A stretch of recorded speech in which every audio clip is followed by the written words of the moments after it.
Une saison 2016 moyenne en termes de fréquentation, c'est le constat que dressent les professionnels du tourisme en cette fin d'été. Après un printemps et un début d'été poussif, le mois d'août a fait le plein. C'est un mois d'août exceptionnel en volume de fréquentation.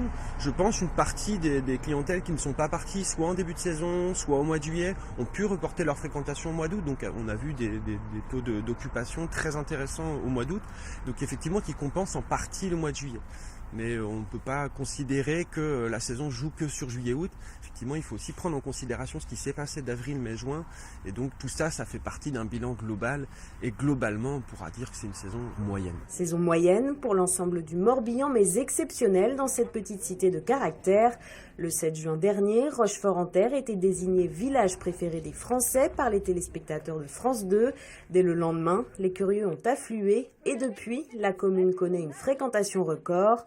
Le camping ouvert depuis 5 ans a pour la première fois affiché complet. Sur la fin juin, on a eu déjà un bon ressenti et tout au long de la saison un peu aussi. On a vu tout de suite l'effet Stéphane Bern. Il y a eu beaucoup plus de monde sur Rochefort et donc forcément une progression intéressante au niveau du musée. L'Office du tourisme comptabilise 60% de passages en plus. Les commerçants affichent en moyenne 20 à 30% d'augmentation de leur chiffre d'affaires, un soufflet que ne veulent pas laisser retomber les professionnels. Il y a une deuxième phase qui est l'arrière-saison.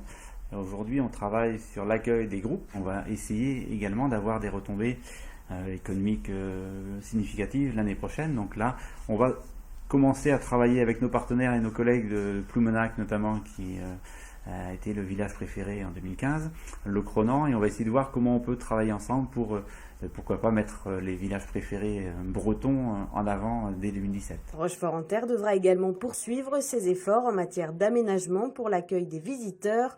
Le prochain test, ce sera dès le mois de décembre dans une commune réputée pour ses illuminations.